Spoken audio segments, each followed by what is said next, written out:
Salut, c'est Alexis et vous écoutez le podcast de Contournement sur les technologies no-code. Pour ce 103e épisode, j'ai le plaisir de recevoir Aude Piron, la cofondatrice de PandaSuite. C'est un app builder qui existe déjà depuis de nombreuses années. Vous allez voir que c'est aussi une belle aventure entrepreneuriale, pleine de challenges. Et donc on vous explique tout ça dans l'épisode. Petite note, il y a eu un petit problème technique au début avec le matos qu'on a utilisé pour l'enregistrement. Donc pendant quelques minutes, vous verrez que le son de mon micro n'est pas très bon. Ne vous inquiétez pas, ça se rétablit par la suite. Allez, je vous laisse avec l'épisode. Salut Aude, bienvenue sur le podcast de Contournement. Merci de te joindre à moi pour cet épisode. On va parler de PandaSuite, qui est donc un app builder, un constructeur d'applications. Je te laisserai nous dire comment vous décrivez ça, que tu as cofondé. On avait fait une démo il y a quelques temps dans la communauté No Code France, je me souviens. J'ai l'impression que ça a beaucoup évolué depuis, parce que je suis retourné voir un petit peu... alors, j'ai pas eu le temps de vraiment me plonger dans l'outil, mais j'ai regardé un petit peu des tutos, etc. ce matin, et donc c'est intéressant, j'ai l'impression qu'il y a eu beaucoup d'évolution. Donc voilà, j'ai hâte que tu me dises tout ça. On va en parler, un petit peu les challenges, qu'est-ce que c'est aussi c'est quand même un sacré projet d'essayer de construire un créateur d'application. Mais avant ça, est-ce que tu peux te présenter et me dire un petit peu comment tu en es arrivé là? Déjà, merci à toi pour l'invitation. Je suis très contente d'être là et de pouvoir échanger avec toi. Donc, je m'appelle Aude, je suis la cofondatrice de PandaSuite. Et pour te raconter un peu mon parcours, c'est vrai que moi, j'ai fait des études en communication et marketing à l'Université Paris-Dauphine. Et le début de ma carrière était plutôt en agence de communication. J'ai travaillé pour le groupe Havas. Et j'ai travaillé en communication interne et en notamment gestion de la transformation. Donc rien ne me prédisposait entre guillemets à arriver à PandaSuite et voilà. Mais en tout cas, ça s'est fait par l'objet d'une rencontre. J'ai d'abord rencontré Benjamin, puis Nicolas, qui étaient effectivement des développeurs qui avaient une idée en tête, la volonté de créer ce type d'outils. Et moi, ça intervenait à un moment où j'étais à la recherche d'un projet, j'avais envie vraiment de mettre toute mon énergie et vraiment de construire un produit, de le faire évoluer, de m'y consacrer à 2000%. Et ensemble, on a commencé à travailler avec cette idée, effectivement, de créer un outil qui permettrait de, justement, donner simplement vie à des idées au travers de produits digitaux. Et donc, c'est là que PandaSuite est né. On va en reparler plus précisément, justement, de cette genèse. Mais est-ce que c'est quelque chose qui t'avait manqué? Est-ce que c'est quelque chose que tu t'es dit justement quand tu travaillais dans la com, j'aurais bien voulu avoir cet outil-là, ou est-ce que... C'était pas forcément... En fait, c'était plutôt un besoin peut-être en termes d'utilisateur. C'est-à-dire que le projet est né au moment où l'iPad commençait à exploser. Et c'est vrai qu'en tant qu'utilisateur d'iPad, on s'était fait le constat de se dire que il y avait des applications qui étaient chouettes. On était assez fan des expériences immersives, interactives, et avec la volonté effectivement de voir plus d'applications qui se créaient comme ça. Donc c'est peut-être plutôt de ce point de vue utilisateur que dans ma vie professionnelle. Dans ma vie professionnelle, c'était plutôt la volonté de se lancer en fait dans l'aventure entrepreneuriale, d'avoir son vrai produit et de mettre toute son énergie dedans. Okay. Et dans justement côté dans cette première avant justement PandaSuite, est-ce que tu travaillais justement sur des produits numériques? Est-ce que vous conceviez des sites web? Enfin, il y a plein de choses. La communication, ça peut être assez large. Est-ce que tu avais notamment peut-être là où je veux en venir, c'est est-ce que tu avais le contact avec des développeurs? Est-ce que tu as été justement de l'autre côté, tu vois? Oui, alors effectivement, Havas, c'est une grande agence, et donc moi j'étais en tant que consultante, mais je travaillais avec différents professionnels des différents aspects, donc je travaillais effectivement des professionnels du digital.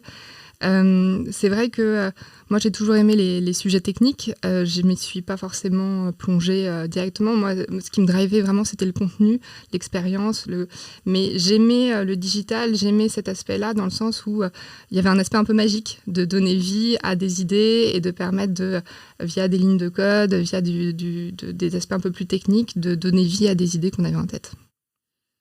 C'est intéressant parce que cette notion de contenu, c'est-à-dire, ça, je pense que c'est quelque chose qui va revenir dans les usages de PandaSuite, etc. Bon, on va revenir là-dessus.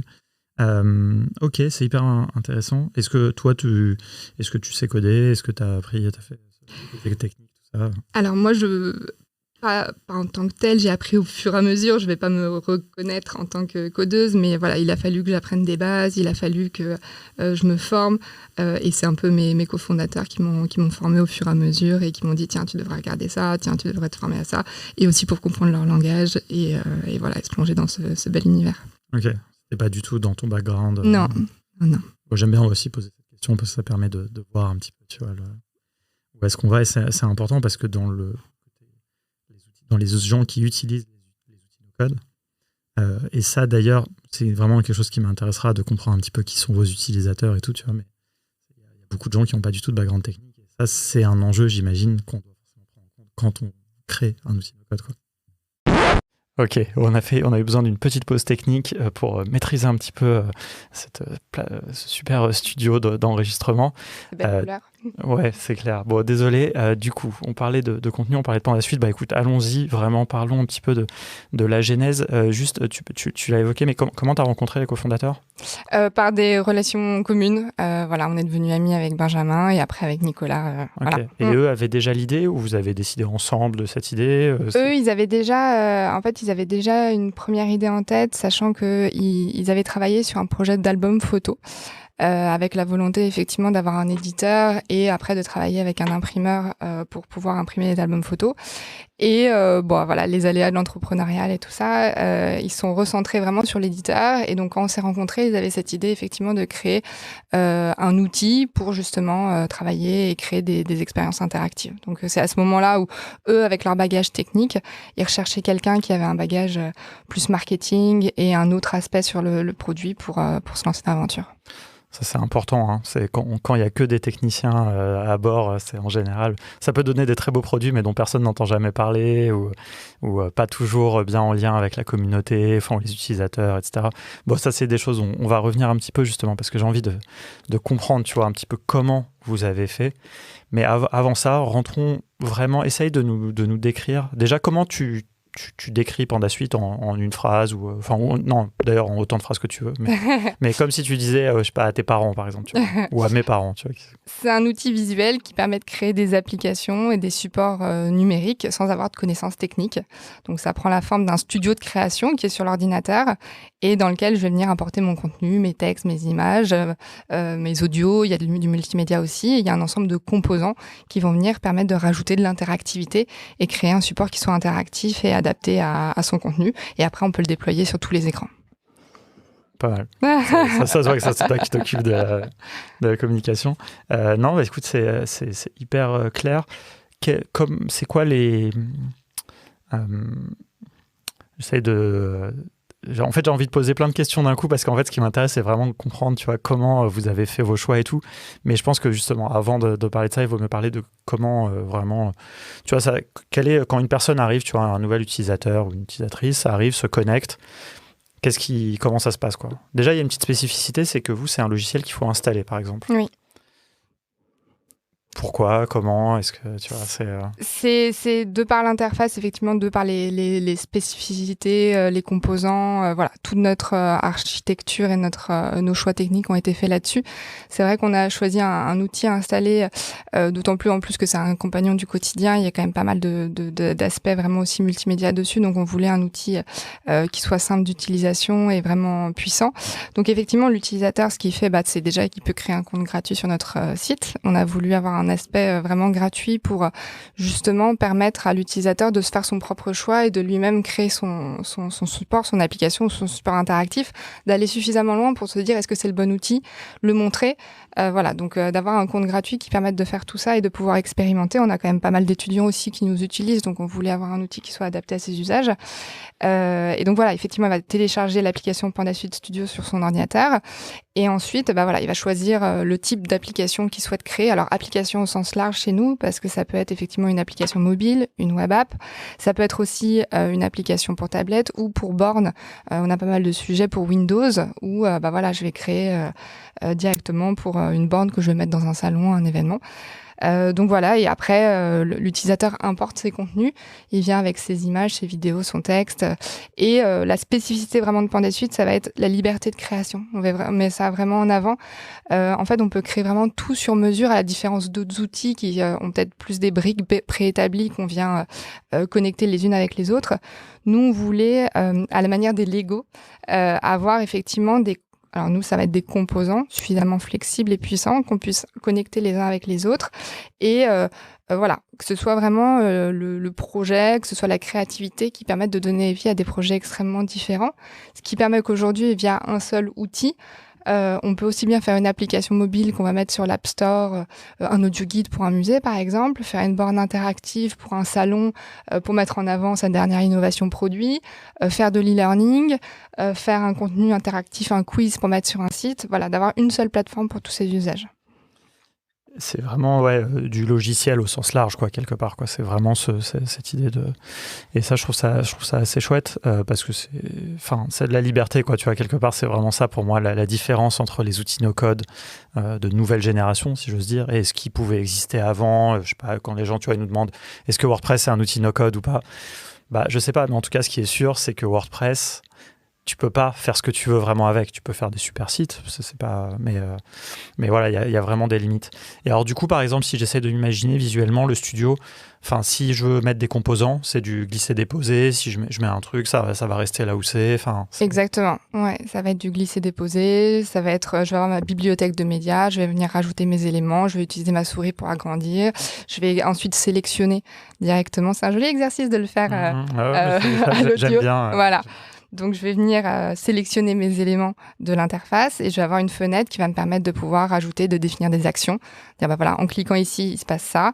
Rajouter des interactivités, les composants. Les composants, ça peut être des composants graphiques, de la pop-up, un lecteur vidéo. Ça peut être des composants système. On va jouer avec des capacités système comme l'accéléromètre, la reconnaissance d'image, la secousse aussi. Et il y a aussi des composants plus data, l'authentification, la connexion à des API, des choses comme ça. Ouais, ça c'est un truc qu'il faut bien, enfin que tu as dit, mais sur lequel j'ai envie d'insister, c'est ce côté vraiment natif, quelque part, sur la plateforme. D'ailleurs, c'est peut-être aussi, pas forcément une limite, mais du coup, il faut faire un choix, quoi. C'est-à-dire, quand j'arrive dans Pandasuite, je dois dire si je veux faire une appli mobile ou une appli web, par exemple, ou non, ou pas. Pas forcément. On a une fenêtre qui invite effectivement à choisir, qui permet d'aider après nous le parcours utilisateur en fonction des choix, mais c'est pas un choix définitif. C'est-à-dire que ce qu'on fait comme choix, c'est à la base de choisir le ratio de référence. Donc, je vais choisir un format plutôt landscape, portrait. Je vais activer le responsive. Et après, je vais pouvoir le décliner avec différents layouts. Mais c'est plus ça. Après, le projet est automatiquement converti dans tous les différents langages. Et aussi, une importance pour nous, c'était le côté offline. On voulait effectivement que les applications soient disponibles offline pour justement répondre à tous les usages. On a le cas, et là, on va bientôt publier sur notre site un use case d'un utilisateur où c'est le ministère de la Santé au Brésil qui crée des applications pour les médecins pour aller au fin fond de l'Amazonie.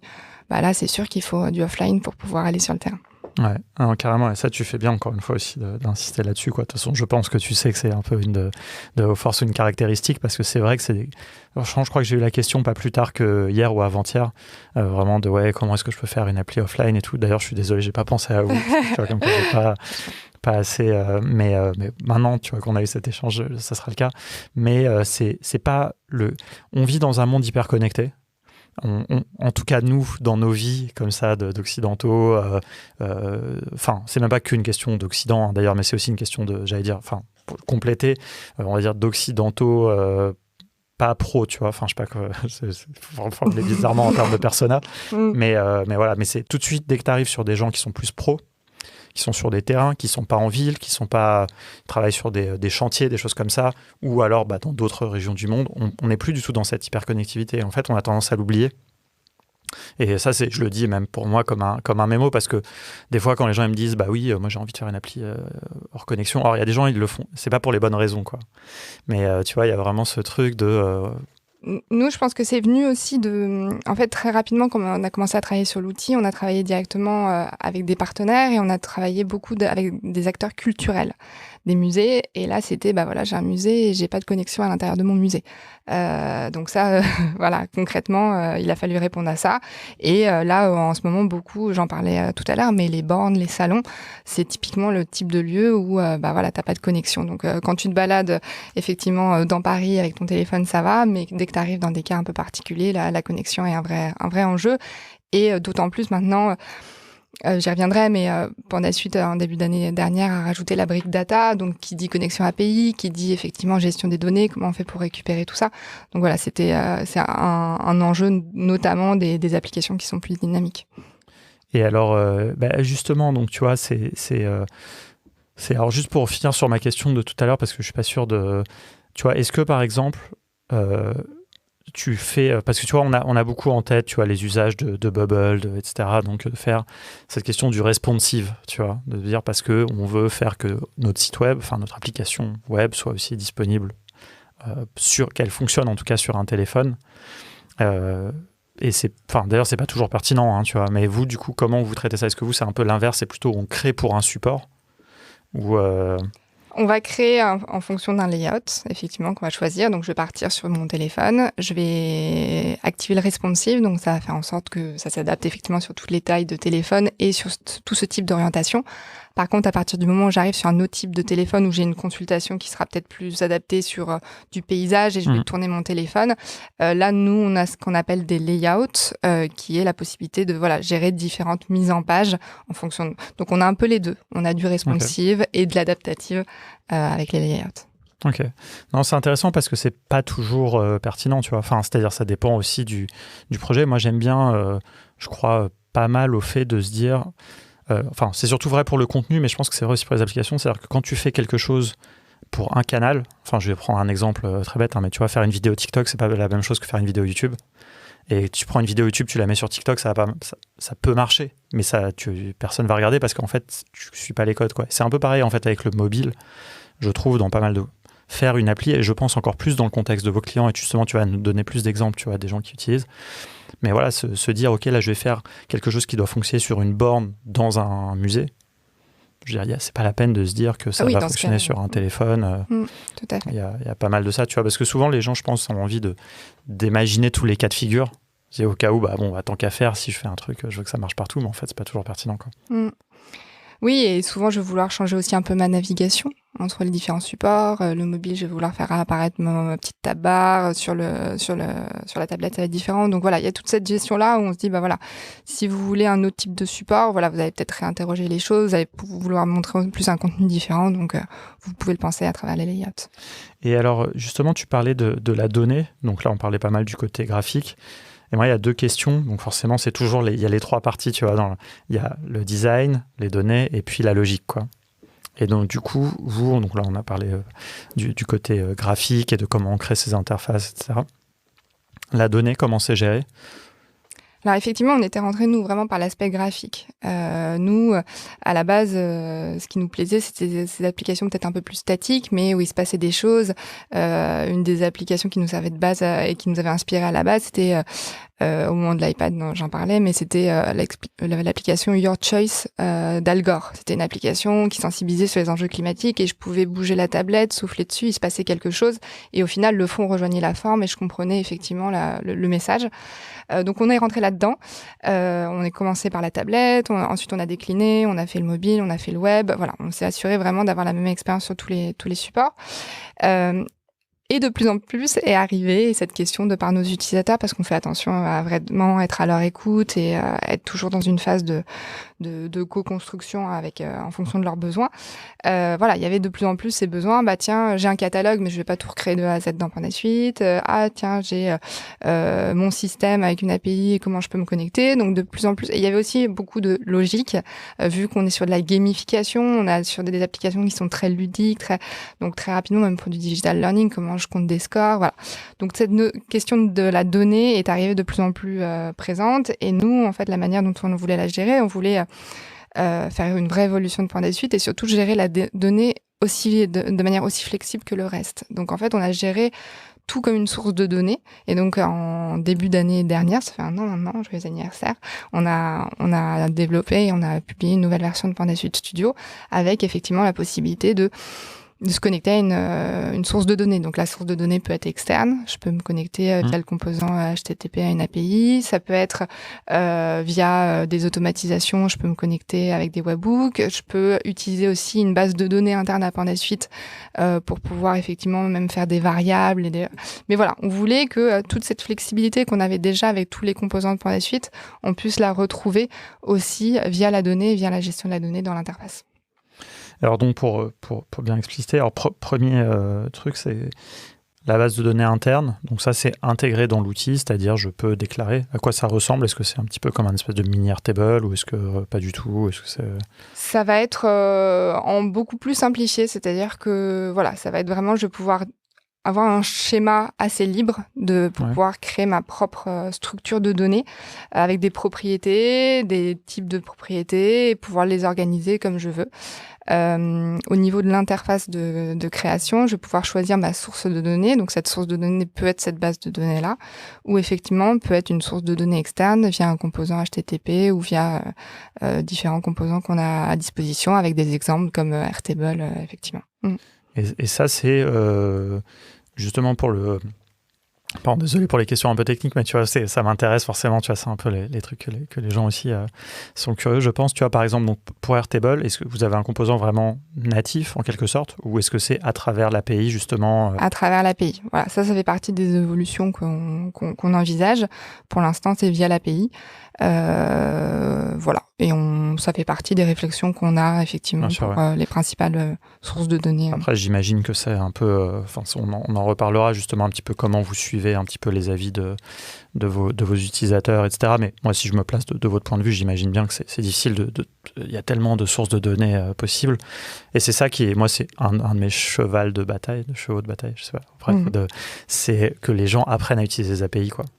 C'est-à-dire que c'est vraiment parce que c'est un standard. Pour vous, c'est facile à mettre en œuvre. Enfin, facile. C'est un travail déjà de mettre en œuvre un composant HTTP, comme tu dis, qui permettent de se connecter à des API. Donc ça, c'est votre travail, faire que ce soit le mieux designé possible.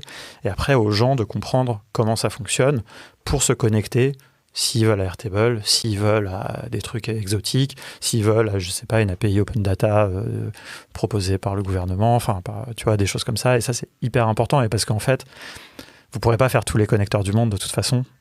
Et après... C'est à peu près ça le message, effectivement. Donc, on se dit, à partir du moment où on fait du standardisé, après, on explique et on fait des cas pour les différents outils. Il y a Airtable, il y a Xano qui est top aussi. Enfin, voilà, il y a plein d'outils comme ça auxquels on a envie de se connecter. Après, je te rejoins, effectivement, à partir du moment où on arrive sur ces sujets-là, je pense que c'est important pour tout le monde de comprendre ce que c'est qu'une API, enfin, en tout cas, toutes les personnes qui vont les manipuler, et comprendre la structure de données. Parce que... voilà, on peut essayer de commencer à tâtonner et tester des choses et après très rapidement de se rendre compte des répercussions. Donc autant voilà, se former et avoir une bonne compréhension de ce domaine-là pour faire les choses proprement et gagner du temps. Je rebondis sur quand tu dis se former, justement, comment vous accompagnez les gens, vous créez du contenu, vous créez avec des tutos, comment ça se passe cette phase un petit peu justement d'aider les gens à bien se servir de PandaSuite? Alors effectivement, on a toute une base de connaissances. On a des articles en français et en anglais qui sont sur notre centre d'aide. On a des tutos sur YouTube, voilà, sur les fonctionnalités spécifiques où vous retrouverez ma voix avec mon French accent pour raconter aux utilisateurs. Et voilà. Et après, on a un canal, on a une gestion client. Enfin voilà, on a un formulaire et on est vraiment là à leur écoute. On passe beaucoup de temps effectivement à accompagner les projets, voilà, parce que c'est important, notamment quand on se lance sur un nouvel outil. Donc on donne vraiment toute la base pour que les utilisateurs puissent monter en compétences. On a des templates aussi, voilà. Et en plus, on répond aux questions et on accompagne les différents cas d'utilisation. Et alors sur la dernière brique, pour revenir à ça, donc le côté logique, comment ça se passe Alors peut-être d'ailleurs, non, j'ai oublié une question. Désolé, je pars dans tous les sens, mais c'est pas grave. Sur les bases de données, est-ce que, tu vois, parce que tu soulignais le côté offline, tu vois, qui est toujours important, est-ce qu'il y a, par exemple, la base de données de PandaSuite, enfin interne, est-ce qu'elle fonctionne aussi offline ou c'est tout... Ouais, ok. Ouais. C'est embarqué dans l'application, quoi. Parce que les API, j'imagine que là, il faut de la connectivité, quoi. Après, on fait une gestion de mise en cache et il y a tout ce travail-là. Après, c'est Benjamin qui en parlera le mieux et un jour, ça pourrait être intéressant que vous en discutiez ensemble. Mais il y a tout cet aspect-là qui a été pris en compte. Voilà, c'est vraiment au cœur de notre produit. Donc, c'était important aussi au moment où on gère la data de pouvoir la proposer offline aussi. Ok, non, hyper intéressant. Du coup, je me suis dit, est-ce que je vais la coincer là-dessus ou pas Non. Non, mais tu vois, je pense qu'à partir du moment où, tu vois, j'imagine, vous avez décidé d'avoir cette fonctionnalité offline, vous êtes obligé d'aller jusqu'au bout, quoi. Vous ne pouvez pas faire à moitié, quoi. Exactement, ouais.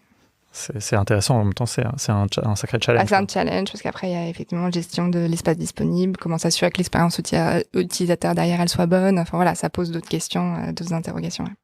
Ouais, tu vas tomber sur des gens qui vont venir avec 100 millions de lignes qui veulent faire. C'est ça, beaucoup de médias. Nous, c'est beaucoup ça. Beaucoup de vidéos, beaucoup de... Très intéressant. Mais justement, avant que tu nous en dises plus un peu sur les usages, cette dernière brique, du coup, un peu de logique, est-ce qu'il y a des possibilités de dire quand j'appuie sur tel bouton, ça met telle chose dans la base de données, des choses comme ça C'est ça. En fait, on va pouvoir créer, notamment via cette base de données PandaSuite, on va pouvoir créer ses propres variables. C'est vraiment... Et ensuite, on a un composant de condition qui permet, avec n'importe quelle donnée, de pouvoir déclencher et d'évaluer les choses. Donc, pouvoir dire, tiens, si le score est égal à 3, alors j'ouvre tel pop-up, et mettre en place la structuration et cette logique-là. Et est-ce que potentiellement, par exemple, je creuse un petit peu, est-ce que si je peux appuyer sur un bouton et par exemple faire un appel à une API pour envoyer des données à une API? Tout à fait. Ouais. Donc il y a plusieurs actions comme ça qui sont possibles. Tout élément graphique peut être déclencheur d'une action. Enfin, tout élément même non graphique, tout élément tout composant, tout objet de PandaSuite peut avoir ses propres actions, ses propres événements déclencheurs et voilà.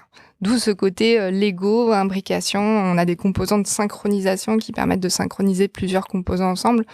Par exemple, on reste sur du graphique, mais par exemple, un effet parallaxe qui était très à la mode dans le web, en fait, ça va être pour nous 2 zones de défilement qui sont synchronisées ensemble. Donc, en fait, ça va être 2 composants, un composant de synchronisation, mais ce même un composant de synchronisation va permettre de synchroniser un audio avec, par exemple, une zone de défilement et automatiquement, en fonction de l'audio, ça va... Donc, en fait, ce côté très standardisé des choses, ça fonctionne aussi bien sur les composants, les actions, voilà. Tout est imbriquable les uns dans les autres, d'où la multiplicité des usages. Ok, hyper intéressant. Et écoute, justement, venons-y. Alors, tu vois, tu nous disais, donc, il y a pas mal d'exemples que tu as cités qui étaient vraiment autour de la culture. Est-ce que tu veux nous donner des exemples très, très concrets? Tu vois, je sais pas, un musée ou des choses que... Voilà, va y avoir peut y avoir le côté application mobile, l'audio guide, pour pouvoir accompagner les visiteurs, remplacer effectivement le traditionnel audio guide par vraiment l'application mobile que j'ai sur mon téléphone ou directement sur l'appareil, les appareils du musée.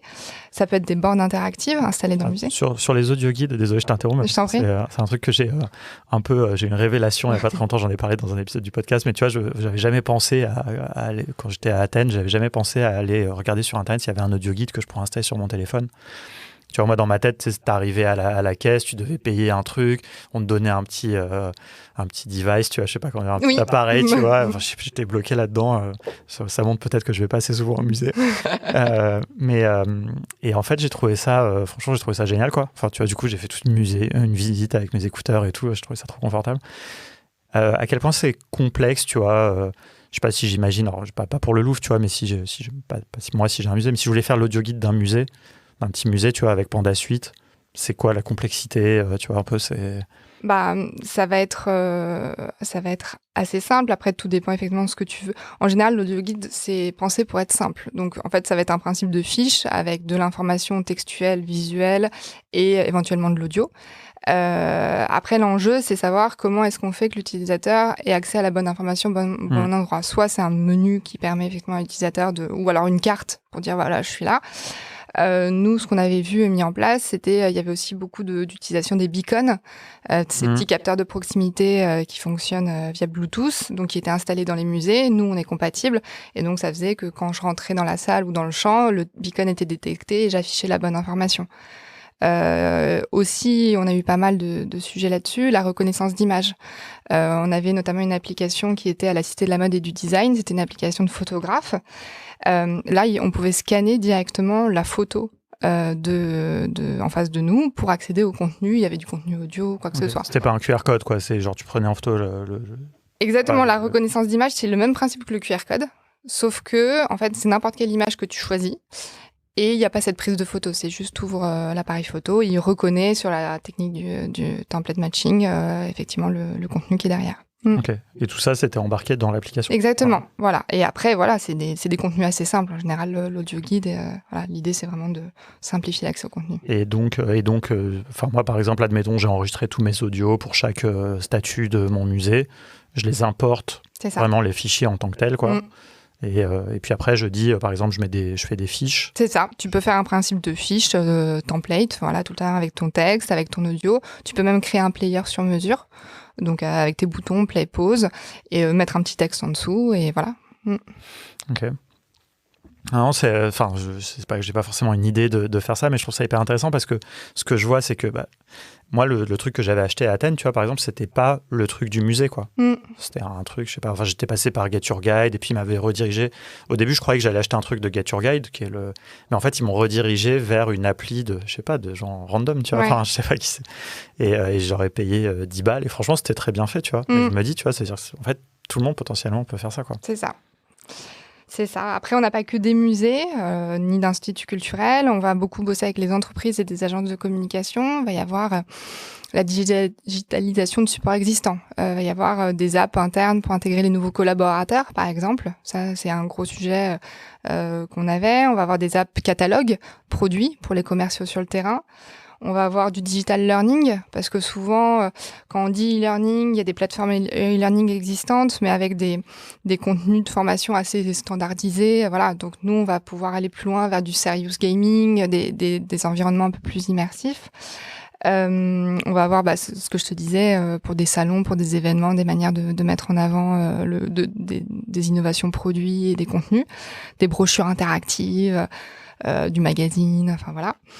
Et du coup, juste par exemple, si je prends cet exemple-là, parce que c'est lié un peu à ce que je voudrais aborder ensuite, mais c'est que quand vous avez eu, par exemple, tu vois, c'est une demande qui n'est pas du tout commune, j'ai envie de dire. Enfin, si on prend dans l'absolu, tu vas par exemple te faire une brochure interactive. Tu vois, donc j'imagine peut-être, je sais pas, je vais dire une bêtise, ça se trouve c'est pas possible, mais je sais pas, qu'il y a un peu un truc, genre t'as l'impression de tourner une page. Je sais pas, par exemple, ça c'est quelque chose que vous faites ou pas? On n'a pas l'effet flip, mais tu peux avoir la navigation magazine qui est au swipe de passer d'un écran à un autre. Sans l'effet visuel, mais bon, un peu ce truc-là. Et donc ça veut dire que vous l'avez développé, par exemple, la première fois qu'on vous l'a demandé, ou est-ce que vous l'aviez en tête parce que vous avez dit, de toute façon, nous, on va attaquer la culture? Tu vois, enfin, tu vois ce que je veux dire? En fait, nous, on réfléchit à chaque fois pour faire des développements qui servent à tout le monde. Donc, l'idée, par exemple, du flip, cet effet de page qui tourne nous paraissait pas indispensable. On pensait que juste un swipe, ça pouvait aller à différents utilisateurs qui faisaient soit de la présentation interactive, soit du magazine, soit du... donc voilà, on est guidé par cette volonté de standardiser, d'avoir des fonctionnalités qui s'adressent à tout le monde et qui vont dans le sens d'une expérience interactive, ludique, enrichie, qualitative, voilà. Ça va être ça vraiment qui va nous guider. Donc, on va écouter les retours utilisateurs. Et après on ouvre la porte. Il y a des composants custom qu'on peut créer sur mesure. Enfin voilà. Donc, il y a des choses que les utilisateurs peuvent utiliser et créer par eux-mêmes. Mais en tout cas, ce qui est mis par la plateforme, c'est vraiment des choses qui nous paraissent essentielles dans le sens de l'histoire. Ok. Non, c'est hyper intéressant. D'autres exemples? Est-ce qu'il y a une question que j'aime bien poser aux gens qui font des outils? C'est est-ce qu'il y a déjà eu des usages que vous attendiez pas? Tu vois, est-ce que des trucs, vous avez été surpris par des utilisateurs justement de PandaSuite? On est très régulièrement surpris. On est très régulièrement surpris dans le sens où il n'y a pas deux manières de... Enfin, il n'y a pas une seule manière de créer un projet avec PandaSuite. Même dans la structure, voilà, il y a des gens qui nous montrent les projets qu'ils ont réalisés dans PandaSuite et vraiment, on est complètement impressionnés. C'est souvent quand on met à disposition un nouveau composant que voilà, on découvre des nouveaux usages. La reconnaissance d'image nous avait pas mal bluffé dans le sens où c'était retrouvé dans des chasses au trésor, des événements vraiment in situ assez rigolos. Non, il y a des projets qui nous ont plus touchés que d'autres. Je pense à un projet qui date maintenant d'il y a quelques temps, mais qui s'appelait L'errance de Teufel. C'était l'histoire d'un collectif. Ils ont monté un film. C'était l'histoire de Teufel. Et ça se passait dans les docks du Nord. C'était un film en noir et blanc. L'histoire d'un personnage qui errait, quoi. Et en fait, ils ont voulu créer le roman interactif et l'histoire interactive déclinée de ça. Et reproduire ces mêmes codes, cette notion d'errance, de se perdre, avec des expériences qui se passaient au fur et à mesure. Et donc, il y a une application qu'ils ont créée. Et ce qui est drôle, c'est que l'utilisateur qui a créé cette application, en fait, il a construit en découvrant Pandasuite, et voilà. Et en fait, ce qu'il a aimé dans Pandasuite, c'est il avait des séquences d'images, il avait et il se passait toujours quelque chose. Il fallait tourner la tablette, et il y avait cette notion un peu de perte, une perte de repère qu'il a réussi à reproduire en utilisant toutes les fonctionnalités Pandasuite. Et voilà, ça donne une application qui est hyper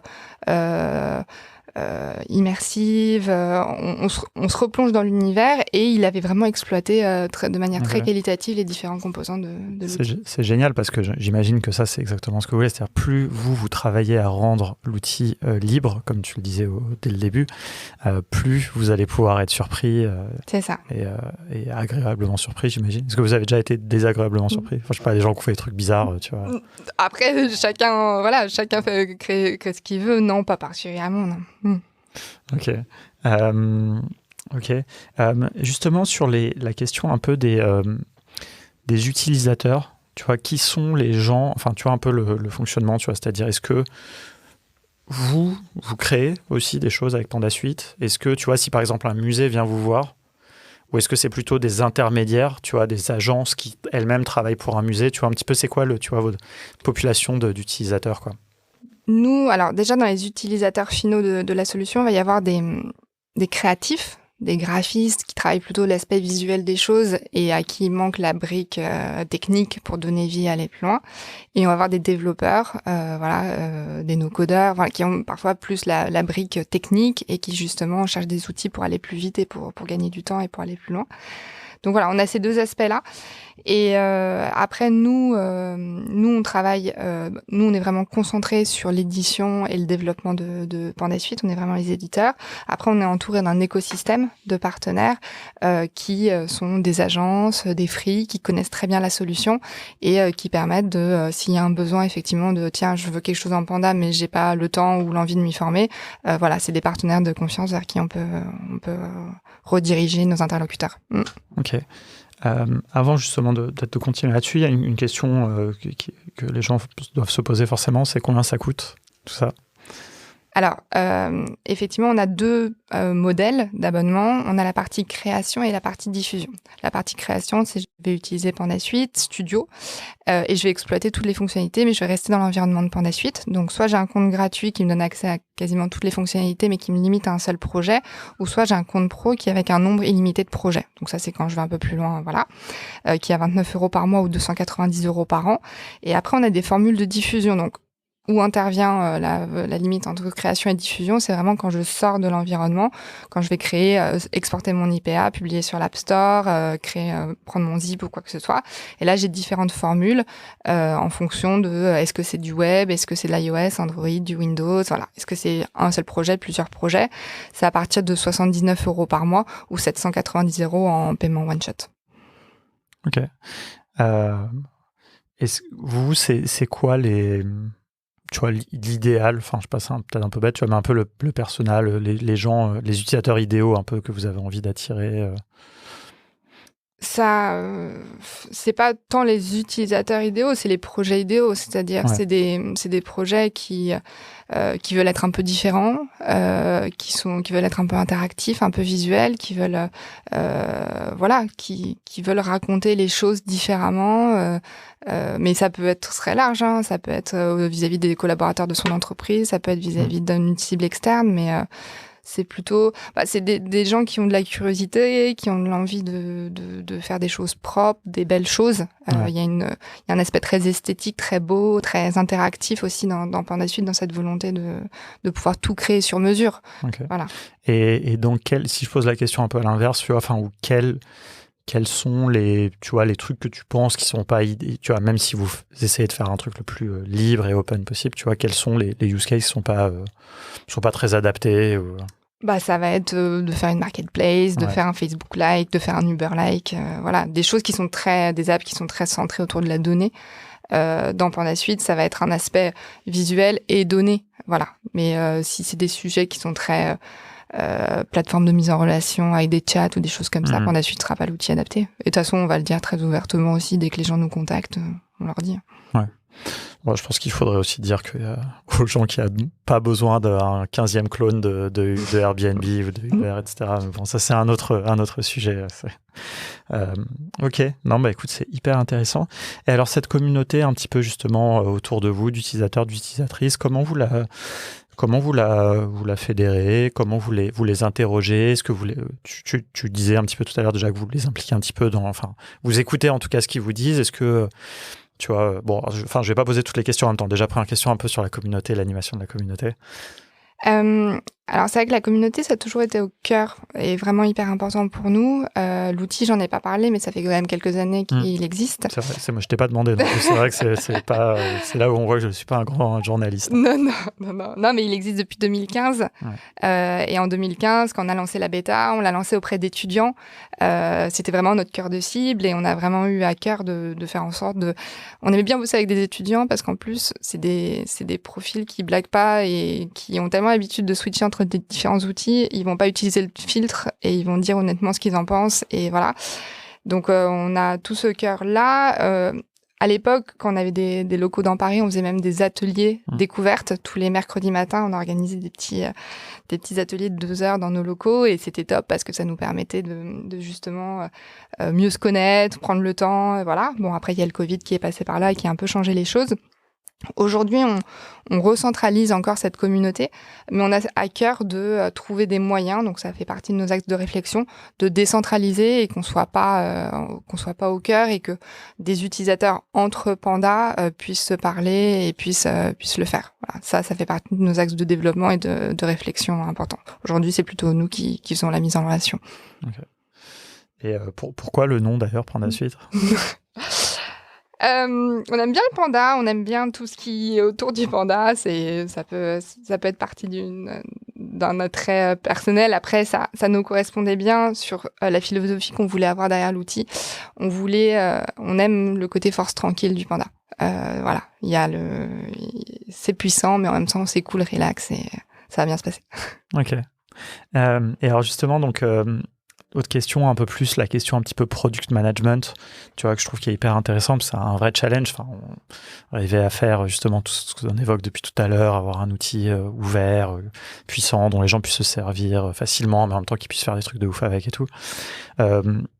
Qui c'est qui fait ça déjà chez vous? Et comment, donc, est-ce que vous écoutez les gens? Est-ce que vous leur posez des questions? Est-ce qu'il y a même, tu sais, maintenant on voit pas mal d'outils aussi où tu as même une liste, tu vois, où les gens ils votent sur les features qu'ils veulent, enfin les fonctionnalités, pardon, qu'ils veulent, etc.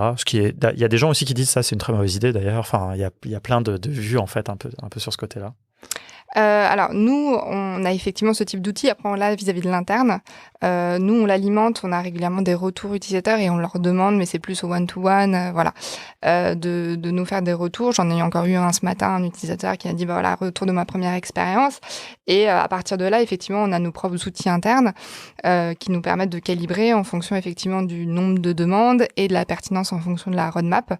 Voilà, donc ça, c'est une discussion qu'on va avoir très collective.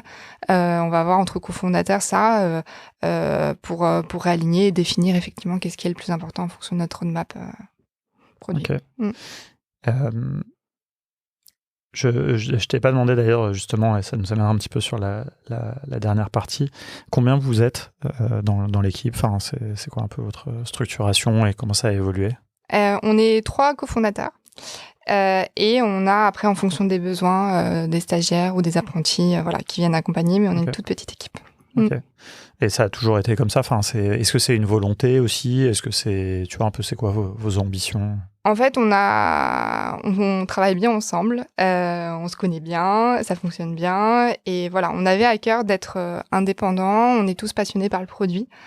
On est tous là depuis le début aussi. On voit tous les perspectives qu'il y a derrière. Donc, c'est un modèle qui fonctionne bien pour nous. On veut vraiment et plutôt travailler ce côté vraiment écosystème avec un petit cœur, concentré vraiment sur le produit avec des gens qui connaissent très bien le produit, voilà. Et avec plutôt, dès qu'on a besoin de compétences, d'autres compétences, faire appel justement à des compétences externes. Voilà. Okay. Et ouais, enfin moi je suis complètement aligné, tu vois, avec l'idée de rester petit et tout. Je trouve ça aussi bien. Enfin petit d'ailleurs, ça veut un peu rien dire. Hein, c'est pas de. En termes d'équipe. Mais voilà, mais tu sais, on a tellement ce modèle de il faut lever des fonds, allez, tu vois, cette course un peu. Donc ça, je pense que c'est pas terrible. Vous avez levé des fonds, vous avez tout bootstrappé, comme on dit. Bootstrappé, ouais. Cool. Ouais. Okay. Non, mais je pense que c'est un truc qui est aussi intéressant à partager, tu vois, parce que je pense que ça donne aussi de la perspective aux utilisateurs. C'est pas Je pense que c'est quelque chose qui fait partie de la personnalité de la boîte aussi, et c'est aussi une des raisons pour lesquelles des utilisateurs nous sont fidèles aussi à travers tout ce temps. Derrière le produit, ils savent qu'on est derrière, qu'on les accompagne. Il y a une relation de confiance qui s'est créée, on se connaît. Voilà, et donc ça, il y a un aspect très humain qu'on préserve et qu'on travaille. Ça peut peut-être permettre aussi, et sûrement que vous en abusez pas, mais une certaine indulgence aussi peut-être, tu vois, enfin une compréhension en tout cas de la part des utilisateurs. Enfin, tu vois, moi c'est un truc, je pense que vous devez peut-être vivre un peu la même chose, c'est-à-dire que des fois, les gens se rendent pas compte, tu vois, qu'on n'est que 2, enfin 3, on est 3, tu vois, maintenant, enfin. Et donc, ils nous appréhendent un peu comme une grosse boîte, tu vois, et ils nous demandent des trucs, enfin, tu vois, là, c'est assez étrange, tu vois. Des fois, on dit, non, mais en fait, enfin, non, on est tout petit, tu vois, on va pas faire ça, quoi. Non, mais c'est vrai, il y a des fois où on s'est retrouvé dans des situations où on nous disait, non, mais ça, c'est l'équipe de Paris. Enfin, comme s'il y avait une autre équipe derrière. Non, on est tous là. Après, oui, c'est un peu à contre-courant de certaines boîtes, de la mode. Effectivement, je pense qu'on y revient aussi un peu parce qu'il y a eu tout un Eldorado et que là, on revient à un autre âge. Mais oui, je pense que c'est une vraie force. Et on le ressent en tant que tel. J'imagine aussi que ça donne de l'agilité. Enfin, bon, c'est un peu galvaudé comme mot, mais bon, forcément, la prise de décision, vous discutez à 3, c'est mieux qu'une équipe product qui valide, et puis, enfin, tout ce truc. C'est beaucoup plus instinctif aussi, peut-être, j'imagine. Vous écoutez, vous dites, OK, on y va, on teste. C'est ça, ouais. C'est intéressant parce que j'avais une discussion il n'y a pas très longtemps avec Benoît Marie de XAR, donc un autre outil, pas du tout le même volet, mais un peu. Et pareil, ils ont eu ce truc où ils ont un peu levé d'argent, ils ont recruté des gens. Et en fait, à un moment, ils se sont regardés avec son associé, ils se sont dit, en fait, non, ça ne nous ressemble pas. Et donc, je crois qu'ils sont passés de 20 à 10. D'accord. Et c'était pas du tout parce qu'ils n'avaient pas d'argent ou quoi. C'était juste à un moment, ils se sont dit, c'est pas la boîte qu'on veut faire. On préfère être moins nombreux, avoir des gens autour de nous. Voilà, enfin bon, je vais pas trop parler à sa place, c'est une discussion un peu qu'on a eue à Athènes, mais non, malheureusement, c'était pas dans le podcast, il faudrait que je le réinvite justement, mais bon, je pense que là, je vais arriver au moment où je vais pouvoir réinviter les gens, tu vois, pour reparler, mais c'était un truc qu'il nous avait raconté quand on était à Athènes, mais c'était intéressant, tu vois, justement, comme tu dis, c'est quand même pas mal à contre-courant, quoi. Et bon, enfin, ouais, moi, j'apprécie ça, donc c'est un super témoignage, merci pour ça. Et alors, du coup, un petit peu, justement, un dernier petit sujet qui moi, m'intéresse, sort un peu du cadre, mais du coup, comment vous fonctionnez donc à 3, donc tu me disais vous êtes complètement remote, un peu les ops, tu vois, un petit peu comment ça fonctionne chez PandaSuite, les outils que vous utilisez. On utilise beaucoup Discord pour discuter entre nous, savoir quand l'un et l'autre est disponible ou autre. Après, perso en tout cas, je suis une grande fan de Notion. Donc, en termes de knowledge, je trouve que c'est un très bel outil.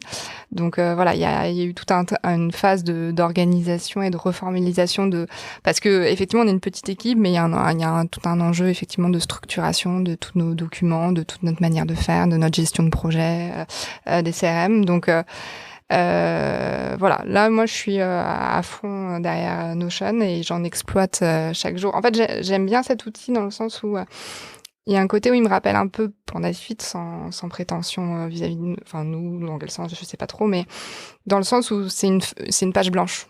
En fait, parfois on arrive sur l'outil et s'il n'y a pas les templates, c'est vrai, il y a le côté page blanche et en fait c'est au fur et à mesure quand on parcourt et en fonction des usages qu'on tire un fil et qu'en fait on se rend compte qu'il est indispensable pour pas mal de choses. Donc il y a ça. Après, côté dev, côté issue, il y a du GitHub à fond. Voilà à peu près pour les... Comment vous gérez, par exemple, votre support client, des choses comme ça? Help Scout. Ouais. Okay. Après, on a des ponts entre les différents outils. On a un Slack aussi qui permet de gérer les notifs. Ok. Vous utilisez Slack et Discord? Ouais, mais on ne discute pas sur Slack. Slack, ça va être plutôt pour des notifs. Ok, c'est marrant, c'est un usage intéressant. Ouais, avant on était sur Slack. Discord, on l'a adopté à partir du moment où on s'est mis en remote parce que le côté room, le côté vocal. Et savoir que souvent on se fait même des sessions où on est là mais on n'est pas là, voilà, et où on sait que les autres sont là, ils sont en train de papoter et on arrive, on fait un petit coucou, voilà. C'est ce côté très salle. Voilà. On rentre, on sort. Voilà, c'est ça. Ouais, non, ça c'est un truc qui sont très très bien réussi, je trouve, Discord, que Slack a beaucoup trop tardé à faire, et en plus ils l'ont pas fait de la même manière, donc c'est Slack, ils sont un peu toujours dans ce paradigme, je trouve, d'appel, quoi. C'est-à-dire, tu peux déclencher un appel avec tous les gens qui sont dans un channel, mais bon, c'est un appel, quoi. C'est pas genre le vocal, je sais pas. Là il y a le côté, je t'attends, je suis là. Ouais, voilà. Connecté. Tu viens quand tu veux. Ouais, tu viens quand tu veux. Très visuel. Et sur ce Discord, il y a aussi vos utilisateurs ou que vous? Non, il n'y a que nous. Voilà, on en a fait vraiment un espace d'équipe pour bien segmenter les choses. Est-ce qu'il y a un autre? Est-ce qu'il y a un endroit où les gens chatent ou... Justement, ça fait partie de la discussion quand je te disais que la volonté était de décentraliser la relation utilisateur. Justement, on est en train de réfléchir aux outils, à la manière de mettre ça en forme. Et il y a différentes pistes et différents outils. Ouais. D'ailleurs, à toutes fins utiles, je rappelle qu'il y a un channel Panda Suite sur le Slack de No Code France. Exactement, avec une actualité brûlante à chaque fois. Et voilà. En tout cas, je fais le relais des différentes infos. J'ai des utilisateurs aussi qui font des petits coucous régulièrement, donc faut pas hésiter. Et on aura plaisir à discuter là-bas. Cool. Écoute, on l'avait lancé, je crois, après le live qu'on avait fait ensemble, justement. Oui. Et puis, écoute, ce podcast aussi sera l'occasion de rappeler ça aux gens. Je mettrai le lien dans les notes. Écoute, c'est hyper intéressant. Juste pour finir, est-ce que c'est... J'ai une question que je me posais, je vais la dire comme je l'ai notée et comme je l'ai dit, mais est-ce que c'est difficile de faire un app builder, tu vois? Est-ce que c'est une question un peu bête, tu vois, mais j'ai envie de savoir comment toi et puis tes associés, mais vous le vivez humainement, tu vois, parce que je trouve que c'est un très beau challenge. Vraiment, c'est un vrai challenge, quoi, tu vois. C'est pas le produit le plus simple. Je pense que il y a des choses plus simples, même dans la gestion du produit, l'évolution, les choix techniques. Il y a des voies plus simples. Voilà.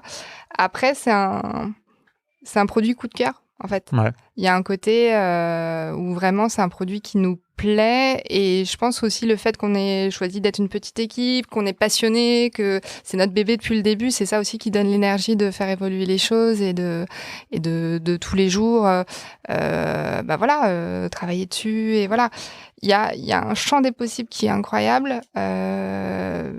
Et voilà, il y a des très belles réalisations. Enfin, j'en ai pas forcément parlé, mais récemment, il y avait des profs spécialisés dans le handicap qui nous disaient utiliser Panda Suite pour créer des supports pour justement simplifier la communication et l'apprentissage de certaines notions. Il y a plein de projets différents, et en fait c'est ça qui est passionnant au quotidien, c'est-à-dire que, alors oui, ça va être en termes de développement technique, ça demande pas mal de ressources, ça demande pas mal d'énergie, mais ça permet de donner vie à de tellement belles histoires, aussi bien dans les grands groupes que dans des acteurs indépendants, des petites structures, des organisations, que franchement c'est ça qui nous réjouit au quotidien. Moi je pense qu'il doit y avoir un truc, tu vois, un peu, c'est pareil, que ce soit pour les éditeurs ou pour les gens qui forment aussi. C'est ce truc de voir que les gens, à la fin, de voir ce qu'ils font avec, quoi. Tu vois, et moi, j'ai aussi un peu cette satisfaction, du coup, un deuxième intermédiaire, tu vois, après les éditeurs d'outils, mais de voir ce que les gens ils font après avec Airtable ou quoi que ce soit, tu vois. En fait, ça me fait hyper plaisir, tu vois, parce que je me dis, on les a aidés à quelque chose, on leur a donné un moyen, quoi, et nous, c'est juste en les formant, vous, c'est carrément en proposant l'outil, mais je trouve ça assez satisfaisant. Et puis, tu vois, quand tu vois des gens qui font des trucs auxquels tu n'aurais pas pensé, ou ça, c'est assez cool, quoi. Ouais, effectivement, et je pense que un des témoignages les plus gratifiants, c'est quand quelqu'un vient nous voir et nous dit, vous m'avez donné confiance et vous m'avez permis de me dire que je pouvais le faire et d'aller de A à Z. Et voilà, ça, c'est hyper Et c'est surtout que, en plus, vu que c'est libre à la créativité, on est autant responsable que la personne qui a eu l'idée. Et voilà, nous, on a juste mis en place les blocs et c'est la créativité. Clairement. Voilà. Et est-ce que tu as des petites choses que tu voudrais nous dévoiler de votre roadmap, peut-être des choses, la feuille de route, qu'est-ce qui va arriver, c'est quoi le futur de Panda Suite? Alors, le futur à court terme, on est en train de travailler sur une nouvelle version de Panda Suite Studio qui devrait être disponible, on n'en a pas du tout parlé, mais qui devrait être disponible d'ici quelques jours, quelques semaines, qui va simplifier encore l'expérience utilisateur. Dans nos actualités à nous, on va partir au South by Southwest avec à Austin, exactement, au Texas. Voilà, donc on va aller faire un petit tour sur les innovations là-bas et voir ce qui s'y passe. Donc ça va être rigolo. Et voilà, après nous, notre roadmap, elle est, enfin bon, il y a plein de choses qui se passent en ce moment en termes d'innovation. Il y a beaucoup autour de l'AI, je trouve qu'on est à une phase hyper excitante, même au-delà de Panda Suite, sur tout ce qui va bouger. Donc nous, on a encore plein de composants à développer. Et de toute façon, nous, on a notre socle, on a tout ça, et on va enrichir de plein de fonctionnalités qui vont répondre aux différents besoins des utilisateurs. Trop bien. C'est quand le South by Southwest? C'est en mars. C'est mi-mars. Donc c'est bientôt, ouais. Bah écoute, moi ce que je te demande, parce que je rêve d'y aller depuis très longtemps, c'est un truc... Et il faudrait que tu viennes après, enfin si tu veux, c'est une proposition, mais tu pourrais venir à un apéro, tu vois, les premiers mercredis du mois, et faire une petite 5 minutes, tu vois, si tu veux, nous dire comment c'était, ou avec plaisir. Quelques photos, je sais pas, tu vois, parce que c'est un événement pour les gens qui connaissent pas, c'est un événement qui est assez connu dans la tech et l'innovation, mais pas que, parce que c'est aussi un événement culturel, si je dis pas de bêtises. Et en fait, moi, ça m'a toujours intrigué parce que ça se passe au Texas, mais dans la ville peut-être la moins texane, comme on dit, en tout cas, qui est Austin, qui est apparemment une ville très alternative, en tout cas assez alternative, et ça a l'air d'être un super moment. Il y a plein d'histoires, en fait, dans la mythologie de la tech qui sont passées là-bas. Exactement. Et tout. Donc, Oui, nous, ça va être la première fois. Donc, Et juste par curiosité, pourquoi est-ce que vous avez été invité? Est-ce que vous avez eu envie d'y aller? On a envie d'y aller, C'est quoi qui vous a attiré là? Parce que c'est en lien avec notre philosophie. Parce que, peut-être un peu artistique, créatif. Exactement. Créatif, culturel, innovation, tech. Je pense que là-bas, ce qu'on nous dit, c'est que ce que vous allez voir là-bas, c'est des choses qui arriveront en France 3, 4, 5 ans plus tard. Et que, en général, il faut un peu de temps pour digérer toutes les informations qui arrivent. Donc voilà. Non, mais avec grand plaisir pour venir, pour échanger. Je proposerai à Benjamin et à Nicolas qui viendront avec moi et voilà. Cool. Bah écoute, avec plaisir. Non, mais c'est intéressant parce que je pense qu'en disant ça, alors les gens qui connaissent pas, du coup, voient pas forcément, mais tu vois, je pense que c'est un truc où j'ai jamais entendu parler de cet événement dans la communauté no-code, tu vois. Ça fait que quelques années, tu vois, que tout ça, qu'on a toutes ces discussions, etc. Mais j'ai jamais entendu de gens, d'éditeurs ou même de gens de la communauté qui y soient allés. Il y en a peut-être, d'ailleurs, ils me diront. Et tu vois, je pense que ça illustre bien maintenant, tu vois, là, on est à la fin de cette discussion, tu vois, ça illustre bien, je pense, votre positionnement quelque part. J'aime pas trop ce mot, tu vois, mais un peu votre état d'esprit, votre mood, tu vois, pour utiliser un mot anglais, quoi, mais sur ce côté un peu créatif, tu vois, maintenant tout ça, fait complètement sens, tu vois. Ouais. Créatif, mais à appliquer à tous les usages, c'est sûr que. Ouais. Mais... Enfin, tu vois, peut-être cette volonté de donner, sans parler, tu vois, forcément des utilisateurs de Panda Suite, tu vois, mais en tout cas de vous, comment vous faites les choses, tu vois, aussi pas forcément d'avoir un peu des partis pris, des convictions, tu vois, c'est un peu ça Enfin, pour moi, c'est un petit peu ça, la création et l'art aussi.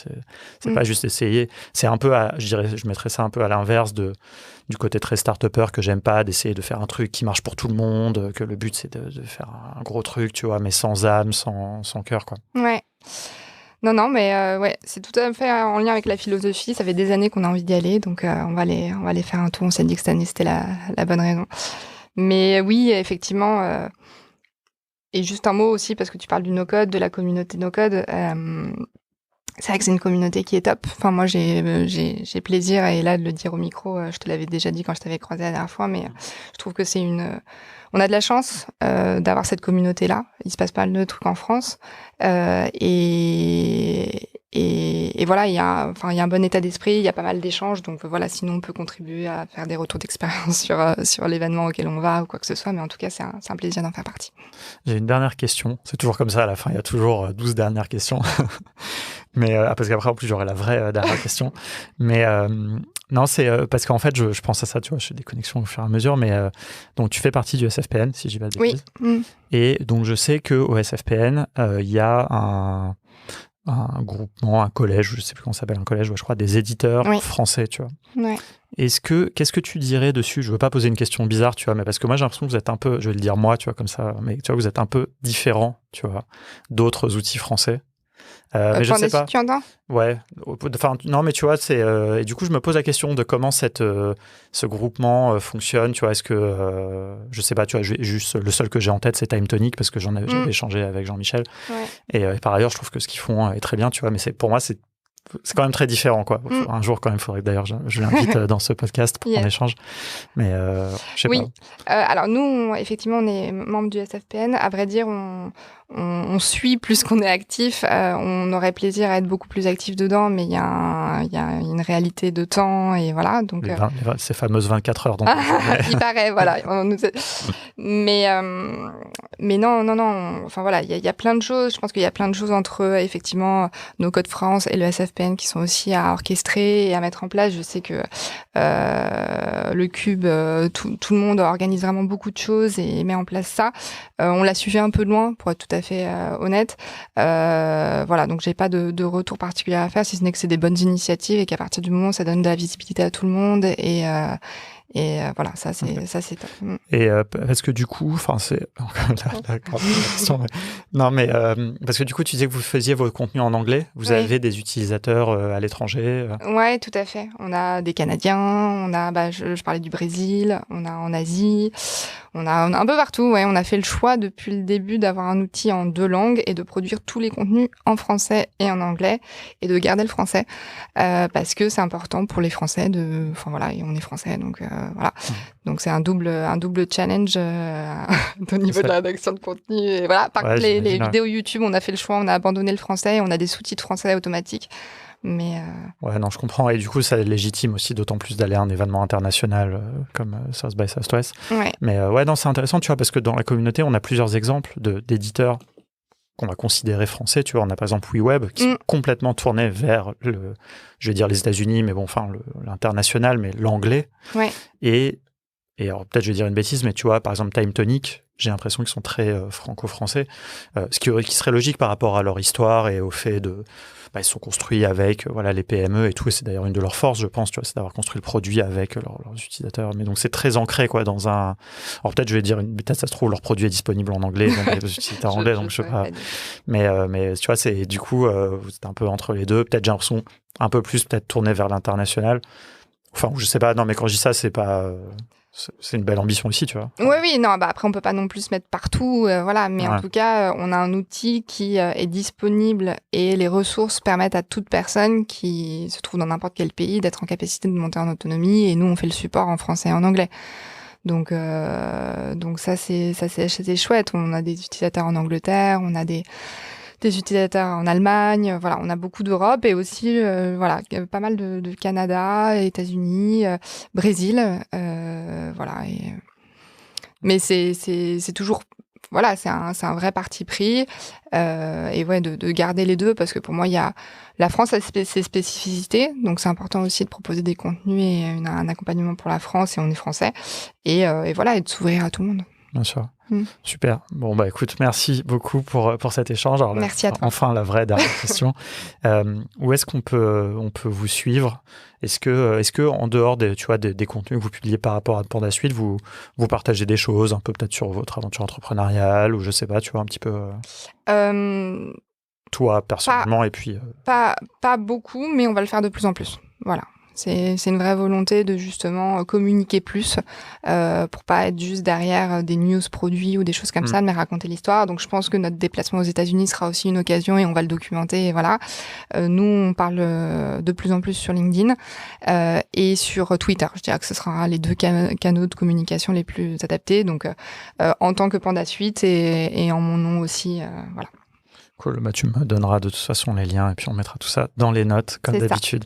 Et écoute, merci beaucoup. Un grand merci pour cet à toi. échange. C'était très agréable. Salut. Salut.